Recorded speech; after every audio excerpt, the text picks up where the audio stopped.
back to them and ask them for any type of any tax increase, they're going to want to know that we cut every place that we cut, first.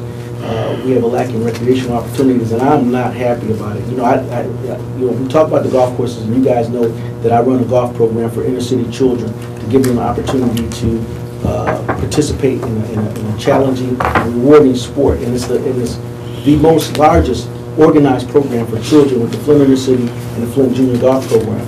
Now, the Flint Junior Golf Program has the ability to move to the out-county areas and go to maybe Atlas Valley to participate with those kids from out-county. But what happens to the kids in the inner city? They're going to be left dormant. They're going to be left in the summer times trying to find activities. They're going to be left roaming the streets and moving those basketball hoops in the middle of the street because they have no recreational opportunities. We're left in this position because today was the first day that I heard possibly, because before then I thought it was pending that we could open these courses, and that goes back to Councilman Lawler's point. There's no communication, and they've been very elusive about what their plans are. You said it, Councilman Freeman. How can we look at something when we don't have a full scope of a plan? Now, if it was me, I would take, and I'm not involved in the negotiations, whatever the unions are offering up, I would take it, because I think one of the contracts is up in June, and that's a couple months now, from now. And then we negotiate it once you renegotiate the contract, so we can realize some savings is now. And we give away our revenue. We give it away. We gave away our impound lot. We're not collecting on code enforcement. We're not collecting on recreational opportunities out here. We're not looking at the revenue that we can be generating right now. Impound lot, we are generating revenue. What's that? I say we are generating small revenue. portions, not as what we about did. $300,000 already this year. Okay, well that's a good, but I think we're generating more before. I'm pretty sure. When you factor in all the costs, I don't know if that's the case. Well, we'll look at the books and we'll debate that later, but I believe that we did. But I'm gonna finish, but I don't want to debate you on what if we could generate more revenue or not. Sure, absolutely. But the thing of it is that we have to take action as a body, and that's my feeling. And then can live and die with this body, what we want to do with it or not do with it. Thanks. Councilman Lloyd. And it's good to hear you talk about, especially that impound lot, because again, to your point, Councilman Neely, and I think a few of us have said this in previous meetings, and I know I've said this to the administration, areas where we generate revenue, just like the impound lot, using that for example, we can't just give that away and just say, hey, we only made so much. What we should be doing is sitting down every quarter and saying, okay, if we generated this amount this quarter, how can we double that next quarter? How can we double that the next quarter? Because again, the days of 10,000 jobs just dropping in the city of Flint's lap, I don't see it coming anytime soon. The areas where we have money coming in, we need to figure out how to maximize that. But I want to speak on, you said 0.75 for the workers outside of the city. 0.15. Our county. The formula is done on a state basis, and then we can send our legal team to investigate this, but it's done on a formal basis. The people who work and live outside the city of Flint pays 50% of what the residents that live and work inside the city. So currently right now, the Flint income tax is 1% for those who live and work inside the city. Those who work inside the city and live outside is 0.5. Okay, that's the information I need, because again, one thing we need to think about is individuals that choose to live in the outer counties and work inside the city. Those individuals need to be paying more.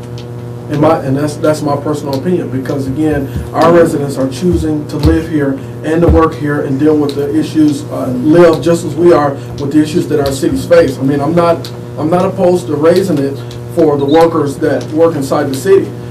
I don't care about the. Let me rephrase that. Let me go back. Let me say it this way. You're on record. Let me say it this way. I don't have a problem with us raising it for the workers inside of the city, but I think that we need to double or even triple the amount for individuals that live in the outer county areas, because again, they're benefiting from this community, and we're taxing the residents of our community that choose to live inside this community. So that's something that we want to. It's a state formula. It's beyond the jurisdiction of this body.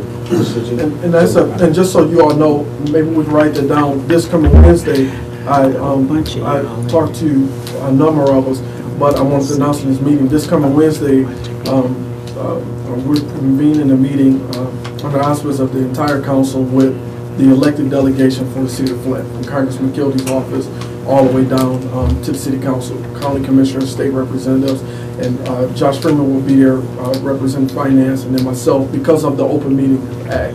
And this will be a closed door meeting because we want to have a candid conversation about the issues surrounding public safety that this city faces. And that's something that we can definitely bring up in that meeting, because maybe that's something that our state representatives and our state senators can champion on their level. Because again, it's not fair for our residents to be taxed and they live in the city, and the outer county individuals pay less. They're benefiting from us, and we're living with the issues, the challenges that our community faces.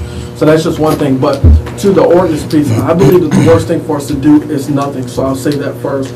But at the same time, you know, I don't want the community to think that, because I received calls, as this has been put out in the media, about the meeting and the proposed legislation. But are you guys saying that this legislation will not increase the personnel that are on the street at this time in public safety, but it will in fact set a level whereas the administration cannot go under as we progress or degress in the situation that we're in the city of Flint? It'll put it in line with more municipalities throughout the country and throughout the state of Michigan by giving it a formula of what a standard of a minimum is. It's not a standard of a maximum, but a standard of a minimum, because we don't want to go beneath that floor. Now, I think we need to reach out to the National Association of Insurance Companies to figure out what those standards are to get it to a level where it doesn't increase our insurance level inside the city of Flint, so we can maximize the benefit for the residents inside the city.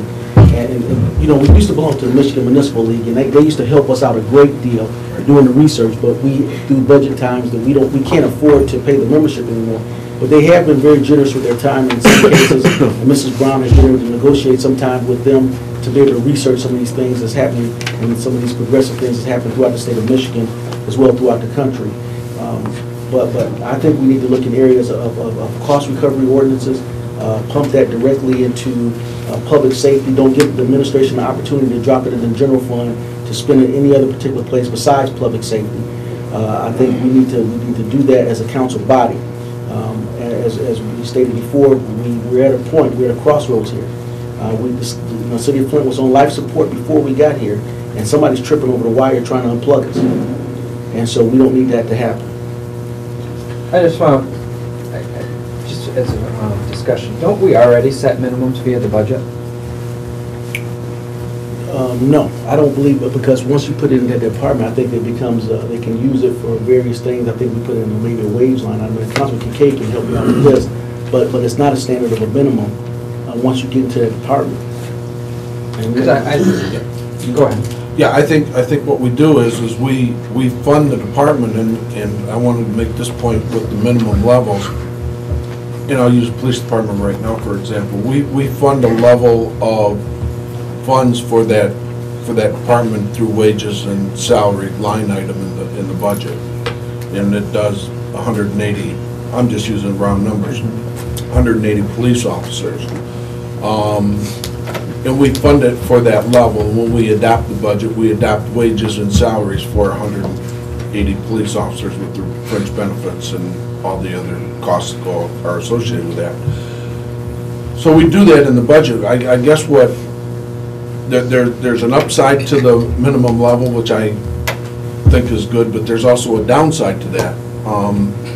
The upside is that if we adopt an ordinance, it can never go below that level. But if you take, for example, right now, the police department, and you use the level that they're